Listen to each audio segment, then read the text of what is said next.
Yang berhormat Speaker, Bukit Ibam menjunjung kasih titah diraja ke bawah Duli Paduka Baginda Tuanku agar Kerajaan Persekutuan menerusi Kementerian Kerja Raya menaik taraf jalan Kuantan Segamat, memandangkan laluan ini antara laluan utama dan menjadi antara pintu masuk ke negeri Pahang dari negeri Johor, negeri Sembilan dan Melaka.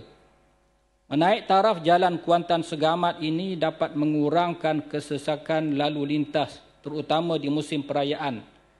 Dan usaha menaik taraf ini secara tidak langsung akan membantu peningkatan ekonomi negeri ini. Selain itu, jalan-jalan kampung juga masih banyak yang perlu dibaiki dan dinaik taraf, seperti beberapa cerun yang runtuh dan sudah hampir dengan jalan raya, seperti jalan masuk ke Felda Keratung 3, ke Felda Keratung 2, serta keadaan gelap di simpang masuk ke Kampung Melati. Pada bulan Mac baru-baru ini, sebuah kenderaan telah terbabas dan jatuh ke gaung di simpang tersebut.